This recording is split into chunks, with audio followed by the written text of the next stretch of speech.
Hello everybody, how's it going? It's me, Krendor, and welcome to my new series, Warhammer for Dummies. Today, we're going to be talking about Warscrolls. So I'm going to be doing a few of these to help you learn how to play the game Age of Sigmar in more of a bite-sized informational style video for people like me that struggled to learn the game at first because there's just so much information out there and not a lot of, I don't think a lot of like great videos for learning how to play the game. So I'm going to be trying to change that with this series. So the first thing we're going to be taking a look at is Warscrolls, because Warscrolls are pretty much the informational index card that tell you about your unit, or your model, I guess it could be, because it could be a unit or a model. So a little clarity there. There are models in Age of Sigmar. A skink is a model, but there can be a unit of skinks, and that could be 10 skinks in a unit, it could be 20 skinks in a unit, and that can give them various bonuses. So today we're going to be looking at Savage Boar Boys. As you can see in the little description down below, a unit of Savage Boar Boys has any number of models. This unit is armed with one of the following weapon options, Champa or Savage Sticka. So we're going to take a look at this entire card and break it all down, because it can still look like a lot for somebody that has no idea what's going on. So let's start at the top left with the compass. So the compass has move, save, wounds, and bravery on it. So we're going to be breaking down all that, and as well as the combat and everything. But in a very generic explanation, movement is how far your unit can move, or your models can move. You know, it could just be one model moving that, or whatever. It's the max amount of distance your unit of models can move. Then save, that's like a defense roll. We'll get to that when we get to combat. Pretty much, so if you get hit by something, then you roll and you see if you're able to save, and if you do, it's kind of like you ward off the attack or block the attack. Wounds is pretty much your hit points, so they have 3 hit points each. So every model in that unit has 3 hit points is the way it works. And then bravery is their it's kind of like they get scared and run away if they fail the bravery check.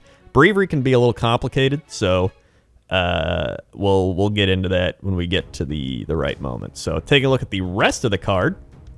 Like I said, it'll tell you specifically a unit of boar boys has any number of models. So you could have like 50 boar boys in this unit if you want. You probably won't have enough points to actually do that, but hey, if you want to. And if you want to build 50 boar boys, be my guest. But it also goes on to say that they are armed with one of the following weapon options. So that's important, because if you play the game and you just look at this card and you go, all right, well, I attack with, let's see, what do I got? I got a Champa, I got a Sticka, and I got tusks and hooves. You would be ignoring that because you're only allowed to have one weapon option. So every kit comes with various options of ways to build your models, essentially. So you can arm them with these Champa axes, or you can arm them with the Stickas and the shields. So you also attack with your mount, which is your boar. He attacks with tusks and hooves. Then you can see one model in this unit can be a savage boss, so you add 1 to the attack characteristic of that model's melee weapon, essentially. So he gets an additional attack. Then the Boar Thumper, 1 in every 5 miles. This unit could be a Boar Thumper, so add 2 the charge roll for a unit. We can, we'll get to that in a different video. Then Bone Totem Bear, that's going to impact bravery. We'll get to that. Pretty much these are just all little abilities that will add on to all your basic stuff that you know. So if you take a look at the weapon category, we'll get to that in another part of this video as well. So we're going to cover everything, but I kind of wanted to just casually go over it real quick to give you a brief synopsis before we dive a little deeper into Warscrolls. So the first one we're going to cover is movement, and it seems pretty self-explanatory, right? So the boar boys can move a maximum of 12 inches. That's their movement, 12. So it means every model in that unit can move 12 inches. They can move 8 inches if they want. They can also move 5. They cannot move at all, but they can move a maximum of 12 inches.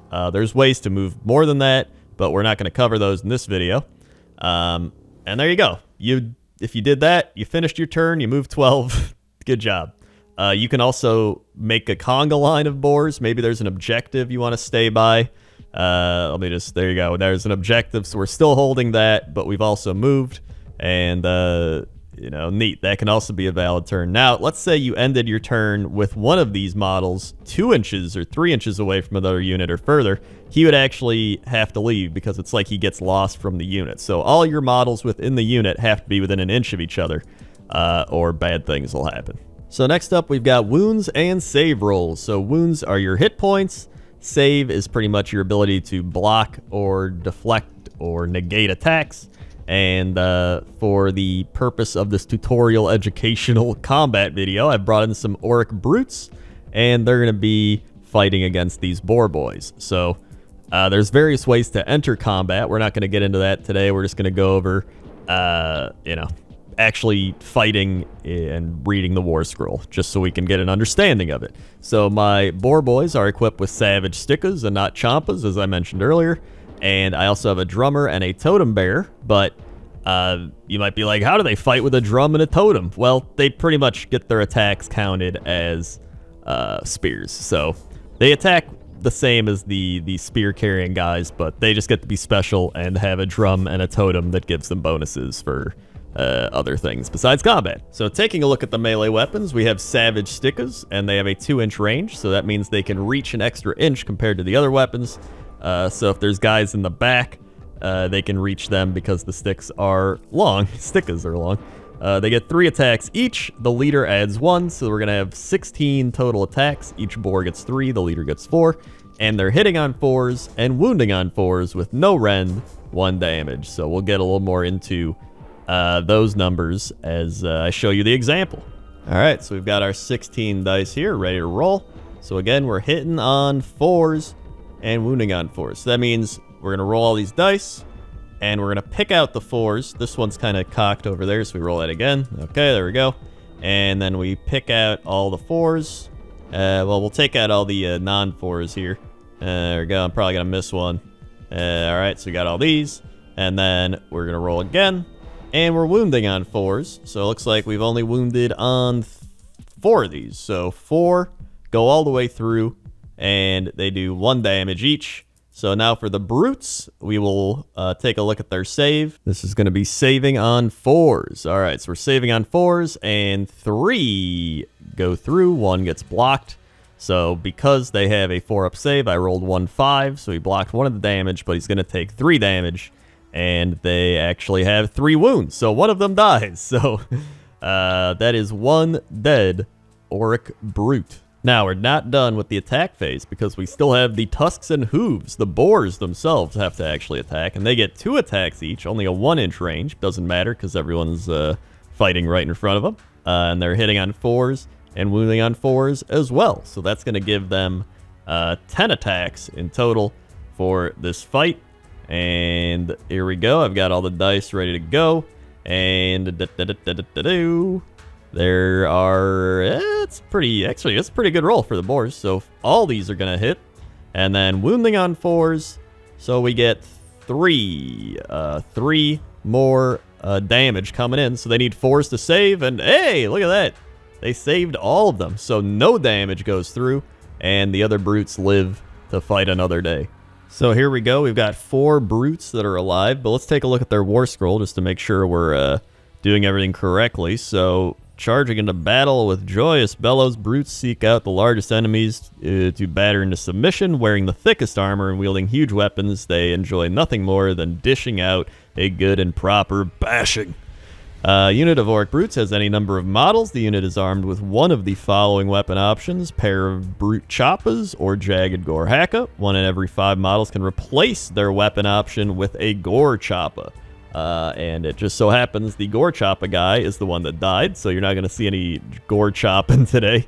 But 1 model in this unit can be a brute boss. Replace the brute boss weapon with a boss choppa or a boss claw brute smasher. So we are going to go with the boss choppa, and all my guys happen to have brute choppas. So that makes 3 guys with brute choppas and 1 a boss choppa. Also, you can add 1 to the hit rolls for the attacks made by this unit that target a unit with wound characteristic of 4 or more. So if it's a big guy that's got over 4 wounds or hit points, pretty much, then they get to add 1 to their hit rolls. So it's pretty much very, very likely they're going to hit. But the boars only have 3 wounds, so they will not be adding 1 to their hit rolls today. They'll be, for their first attack, hitting on 3s, wounding on 3s, and 4 attacks. So that's 12 attacks for the Brute Choppas. So let's go ahead and roll those out.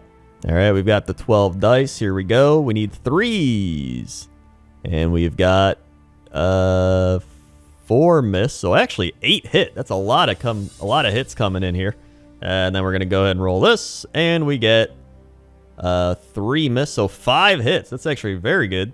Above average. And pretty much they're going to hit automatically because of the -1 rend. So if we take a look at the rend statistic again, you'll see there it is, -1. So what rend does is it makes the save roll more difficult to get off. So let's say these guys had a save roll of 4, right? Normally you have to roll a dice and you get a 4. You're like, oh, I saved it. You block the damage. But a -1 rend would mean you have to roll a 5+. Or if you have -2 rend, they have to roll a 6+. So the rend makes it harder to block the attack, essentially. So if they are a giant monster or something, and they have like -2 or even -3 rend, they're probably just going to cut right through you, and you can't even make any save rolls.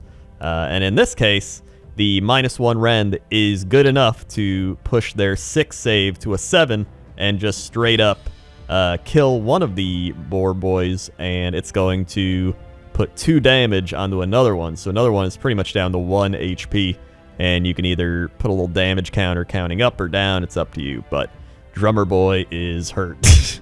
And now the boss gets to go. He gets 3 attacks, and he's hitting on 3s, so those both hit, and wounding on 3s, and neither wound. Oh my god, these were -1, 2 damage. So if those both hit, that would have been 4 damage. So the drummer would have died, and another guy would have died.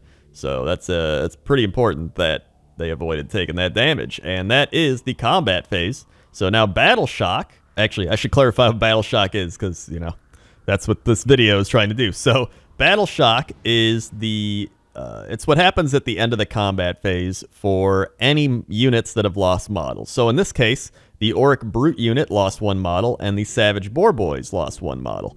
And what you do is you roll 1 dice, and you add the amount of units lost to that dice roll. So you actually want to roll low here. You're trying to roll a 1.